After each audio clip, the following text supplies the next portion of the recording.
Hello, everyone, and welcome to iCritic Live. This is the podcast where we talk about entertainment, pop culture, and life in between.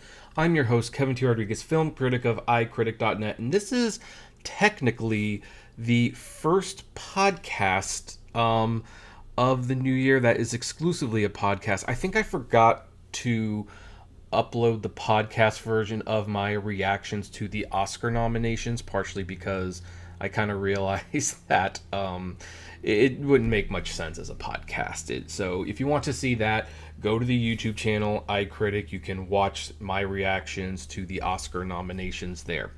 But as always, there are snubs, there are disappointments, and here's the thing. Unlike most people who do these little analysts of the Oscars like right afterwards, and those are perfectly legitimate. I'm not saying that there is no place for those kinds of videos. I kind of like to wait a little while to see what the reactions for some things are. And, there were some predictable reactions. You had some racists out there basically calling Sinners the worst movie in the world of all time. Like, that's from someone who clearly never saw movies like Charlie's Angels, Freddy Got Fingered, and Soul Plane.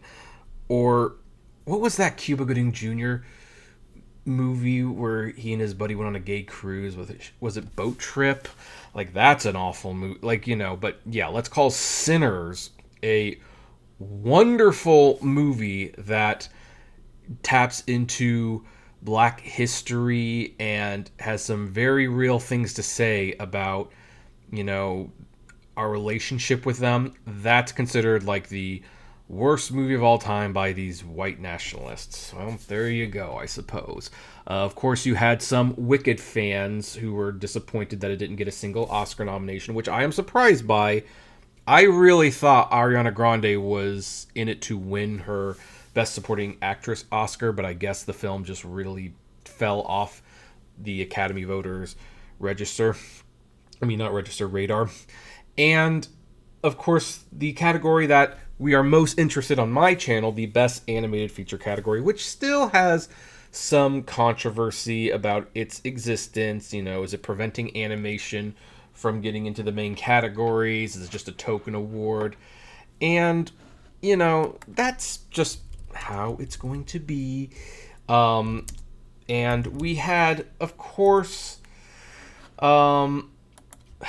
we had some surprise. Sorry, I am looking up the nominees just because I don't want to mistake what got nominated. I think I could, for the most part, do it off the top of my head, but you never want to be sure. So the nominations this year for Best Animated Feature Film are Arco, which I'm sure most of you have not seen, Elio, which I also think not a lot of you have seen, although in my opinion that's you're not missing much, K-Pop Demon Hunters, which most of you have seen, and that's a really good nomination for the record, Little Amelie or The Character of Rain. I don't think a lot of people have seen that.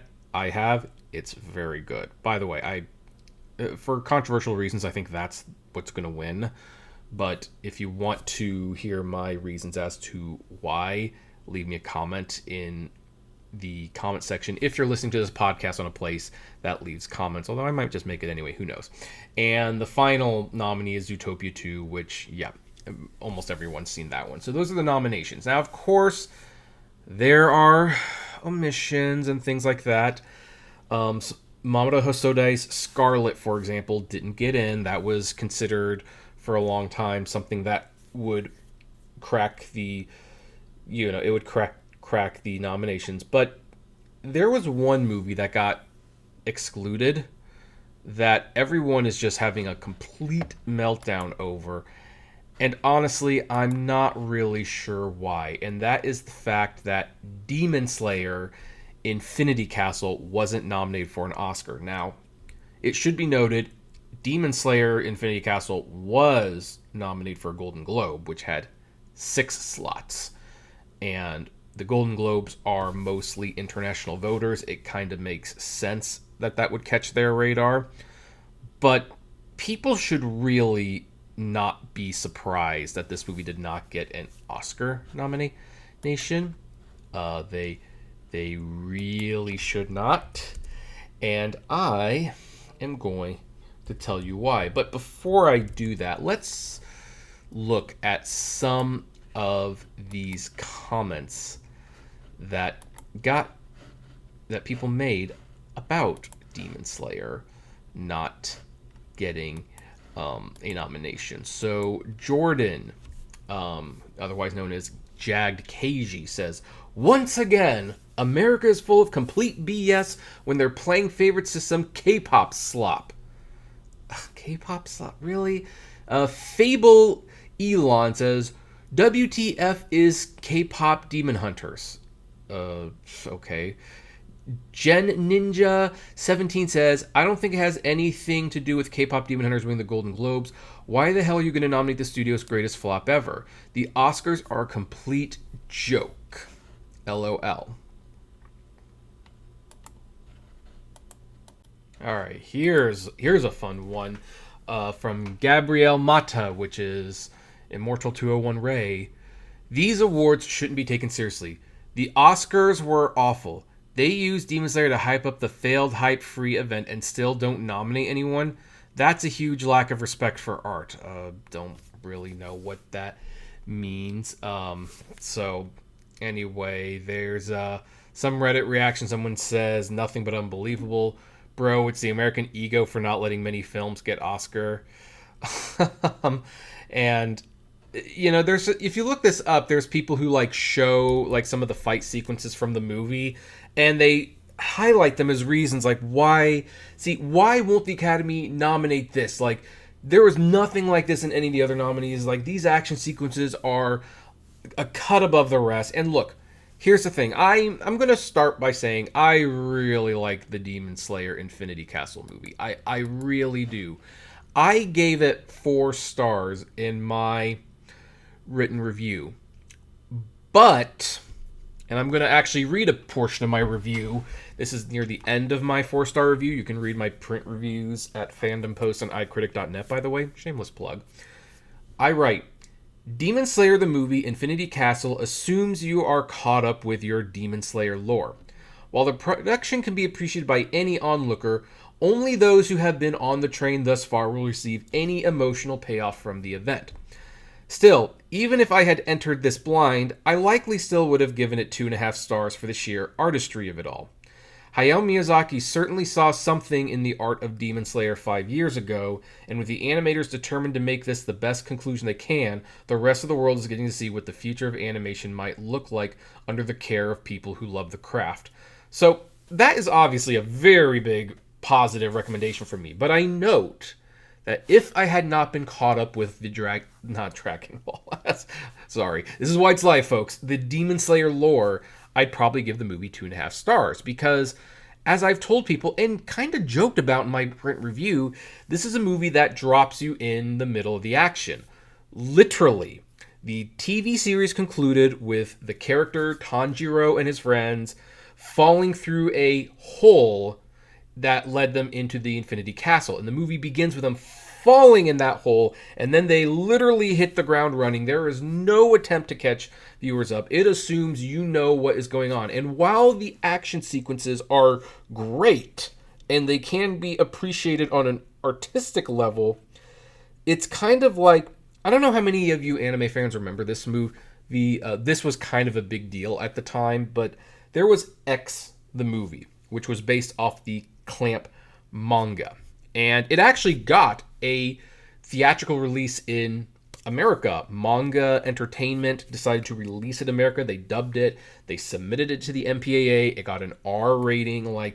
And the reviews were pretty savage for the most part. Because the story made no sense. They cut way too much out.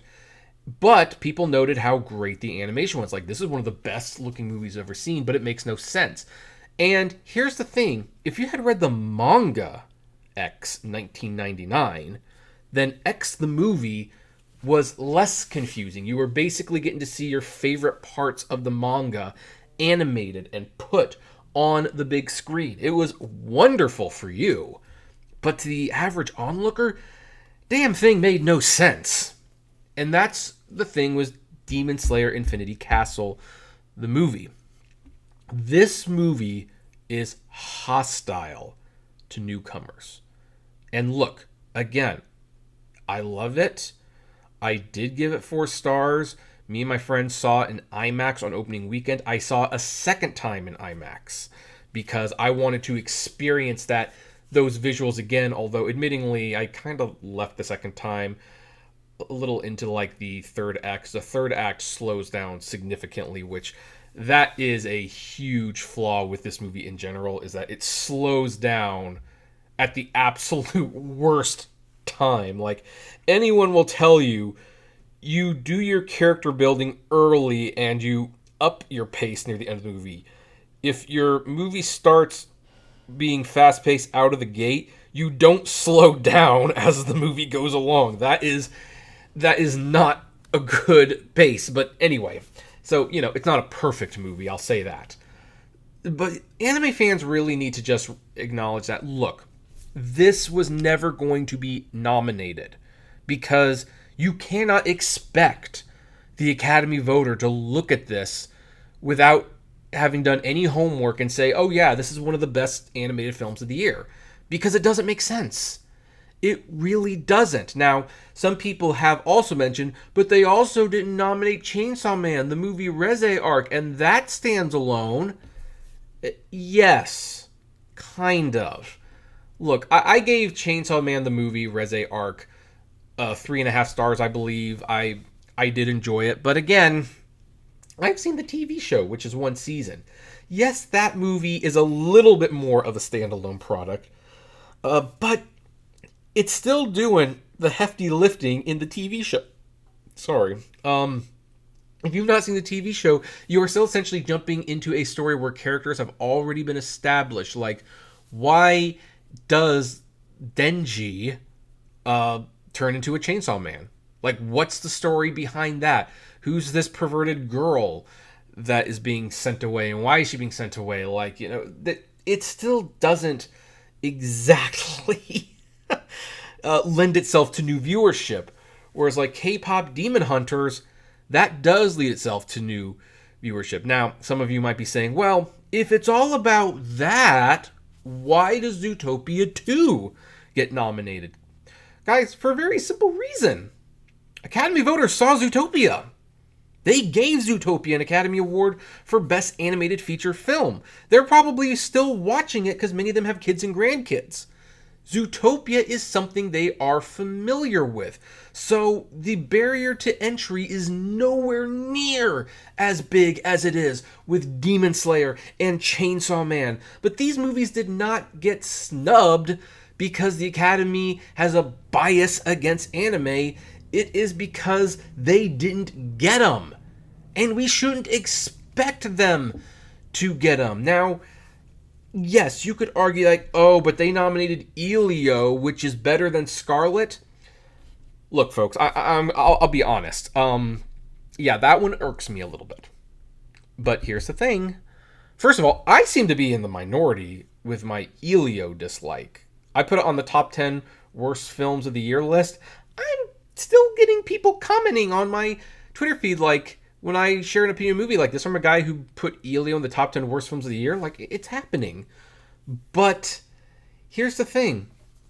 I don't think Scarlet was that great either. I mean, it's okay. It's certainly, I think it's more visually stunning than Elio, personally. But that has some problems, too. Like, I would definitely say it's less bad than Elio, which I think I gave 1 star. Maybe 2, I forgot. But I gave Scarlet 2.5. It wasn't like a huge improvement, in my opinion. So the nominees kind of make sense as they stand. It just wasn't a great year for animation, and for whatever reason, Neja 2 didn't qualify for the Oscars. And by the way, even if it had, I doubt the Academy would have voted for it for similar reasons they didn't nominate Demon Slayer or Chainsaw Man. Most Academy voters have not seen the first movie, and you really need to see the first movie to fully appreciate the second one. But at the end of the day, awards are more fun than actual validation. Yeah, it's nice when a movie that we like wins an award. We can put it on a specialized shelf, especially for us physical media collectors and everything. But overall, I would say awards are meaningless.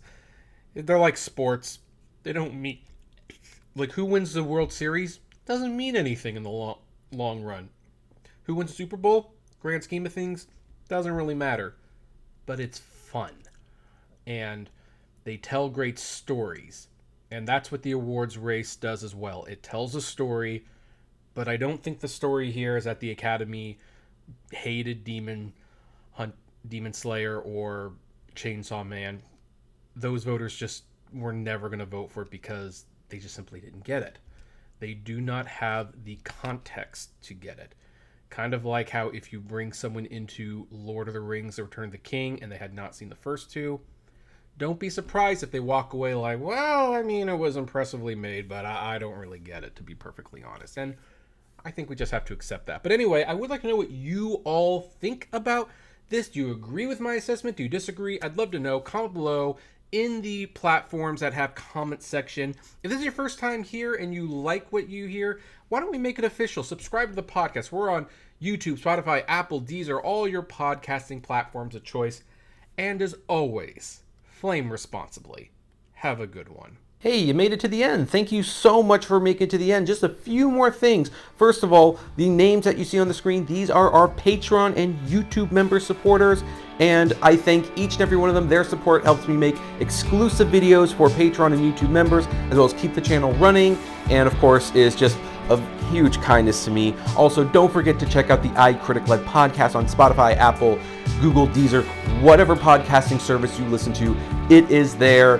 We definitely want to see you there. And hey, there's also other videos that you can check out. So, check out these other channels, these other videos, especially that one. I think that's a really good one.